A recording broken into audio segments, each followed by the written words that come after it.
Compact box cutters. They're simple, they're lightweight. This one is a Husky that I picked up online over at Amazon. All the links below. They get the job done, you know, and a lot of places around the world will allow something like this or something similar. Even states, you know, in the union, you know, this isn't a big deal. But for knife addicts like myself, there's no fun factor, there's no cool factor with a utility knife like this. What we crave is something like the Launch 3, just as an example here. An auto, USA made, high quality, fun factor, black on black, push button auto, plunge lock. I mean, everything that a knife addict would love is something like this. But for many of you, you're trapped in the fact that your state, your country does not allow something of this size. So you are either limited because of blade length or you're limited because of the action. And so where do you go? What options are out there? And I've been looking for a while, and you know, there really, up until recently, has not been, to my knowledge, any knives that kind of fill that void until the Launch 4 came along. That's right, folks. This little pint-sized micro open-assisted auto knife is basically an auto box cutter. I mean, that's basically what you're getting there. I mean, you know, it's slightly longer than a box cutting utility knife, and it's about the same size on the handle as that, but you're getting USA made, CPM 154 steel, auto action, pocket clip, plunge lock. I mean, super high quality, and just the fun factor of popping that little guy out. And for many of you, I mean, you know, this was designed to be California legal. Always follow your knife laws, local and federal, and you know, your national knife laws. But this may fly under the radar for a lot of countries and states because of how small it is. You know, at under 2 inches, they just look at it and they go, you know what, never mind, it's not a big deal. Or you know what, this does not technically apply as a knife because it's so small, it falls into a utility, you know, whatever. Again, check all your local knife laws so you don't get busted. You would not want to get busted with this as a deadly illegal weapon because of how tiny it is. So make sure you know what you're doing. But there's a lot of places that would give this to you. So you get the capability of a box cutter, but the fun factor of an auto. So that's what we're looking at here today, folks, is the Kershaw Launch 4 and what it has to offer those of you that have a very specific micro need for an auto knife. All right, let's go ahead and discuss the blade itself first. Now, this is that black-coated saber grind 1.9 inch. As I said, CPM 154, which is a great steel, USA made. It's definitely different and an upgrade over 154 CM. It's basically CPM's version of that, but they do some tweaking, heat treating, and it's definitely going to hold an edge better than your 154 CMs or your VG10s. I would say it's around the S30V range of steel. Very, very good, very rust resistant. So what we're looking at, again, 1.9, and then we have a thickness here of 0.12. So very stout blade, nice swedge up the top here the whole way, spear point into that really good precise tip. Good belly for being so small. And really when I got this, guys, and opened it up and started playing with it, I'm like, this has got to be like a joke. I didn't actually realize how tiny it was mentally in my head. You know, I saw the specs on paper, but in my head I'm like, man, how is this like really going to work? And I mean, on paper it seemed fine, but when I got it in my hand, I was like, man, I don't know how this is going to work. But once I got out there and actually started to use it, I was very impressed for how small it is.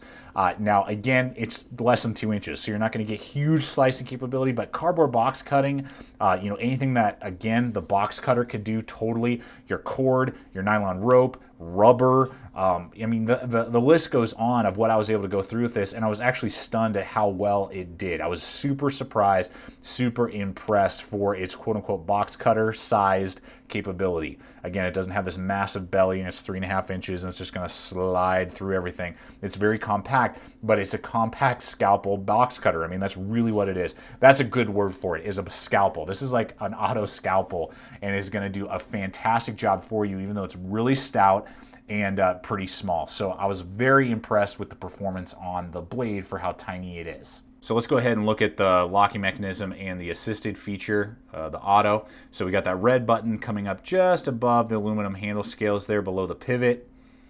not on the other side at all, and the pocket clip, we'll just hit on that too, is not ambidextrous because it would be covering that button. So this is a righty only pocket clip as well. Very decent, easy to grab, and it's going to really hold itself in there, blacked out, so it's really unobtrusive. Totally dig that. Not a whole lot of complaints. Loop over would have been even nicer. Something like this guy would fit on there, and that would be super awesome.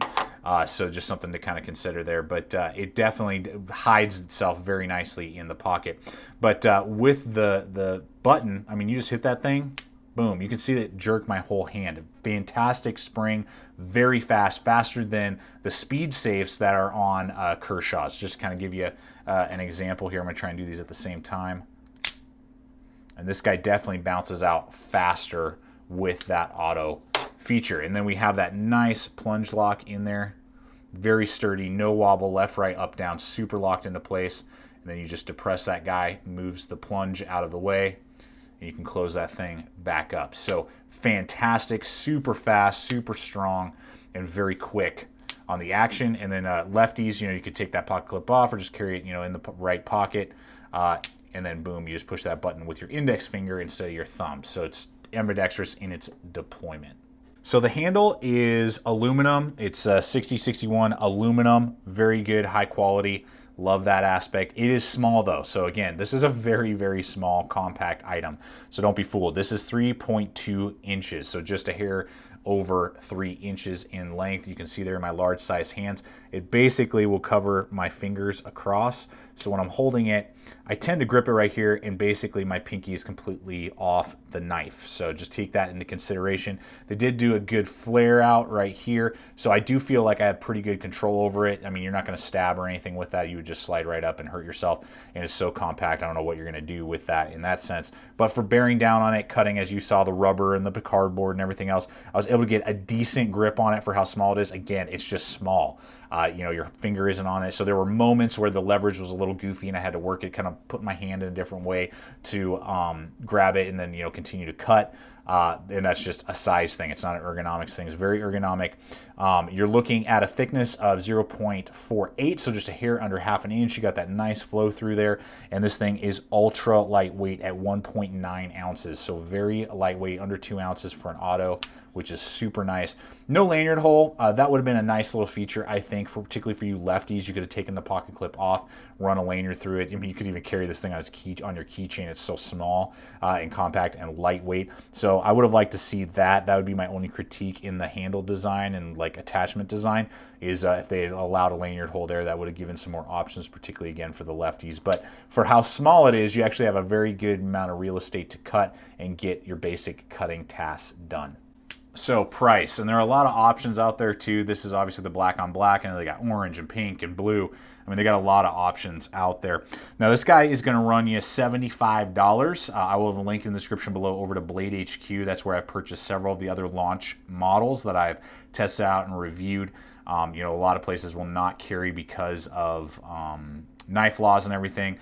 So Blade HQ is a great place to go check out all open assists and out the front knives, and including the entire launch series. So this guy's going to be $75, which is definitely a pretty penny for how small it is. Now the materials and the action and everything, totally worth it, because like the Launch 3 here, much larger, is only like $15 more. So the materials are there. You're just paying for a little bit more in size at that point. So $75. I mean, obviously a $10 box cutter is basically going to do everything that this guy would do, but nowhere near as cool and as fun. So this is literally, you're paying for not only the action, the quality, and the USA made and the steel, but you're paying for the fun factor. Of course, it makes more sense to go buy a box cutter and rock that if you need to, and it's something like that. But you're not going to get anywhere near the quality. You're not going to get anywhere near the fun factor or cool factor that you will with the Launch 4. So that's really what you're paying for, is you're paying for the awesome entertainment and cool factor that the Launch 4 brings to the table, and its performance in its steel. So totally digging that. Kershaw did send this over to us, so I want to thank Kershaw for their willingness to do it so I can get a comprehensive feel for it, give you guys my feedback, my thoughts, so that you can make a comprehensive choice. Is this worth purchasing? Is it better to stick with a box cutter? Obviously that's your choice. You're not going to get anywhere near the fun if you stick with a box cutter, but it's much more practical. But we as knife lovers are not always the most practical people. We are knife lovers and addicts, and addicts are not practical all the time, and that's totally okay, because there's just something very cool about this and just extremely entertaining to just sit there all evening long and just whip this thing open and close, and then you're like, oh, I need to open a package, zip. Oh, I need to open some cardboard, zip. Oh, look at this, zip, and it just gets to work, and it's so much fun to use. So again, links over to Blade HQ, 75 bucks. Your call. Is this the right blade to deploy for the level of performance to fun factor? Well, there we have it, folks. Thanks for joining us today on this quick video as we've been able to walk you through what the Launch 4 has to offer you guys out there. Now, those of you who have been confined by laws to get an auto, now you at least have the option to have a greatly designed, high performance, high quality auto in a size range that you can legally carry, which is just super cool to see. So thank you guys for coming over today, joining the channel and participating. Check us out over on all the relevant social media as well. We're always posting up new videos so you can see action of what's up and coming, things that we're working on, different things like that, videos that will be coming down the line. Please subscribe, comment, like, share this video. Love to hear you guys' thoughts, any questions that you have. I'll answer in the comments below. Check out the most recent videos as well as the subscribe button. If you're not a subscriber already, we're throwing up videos and content every single week. And always remember, stay equipped, stay prepared. We'll see you out there.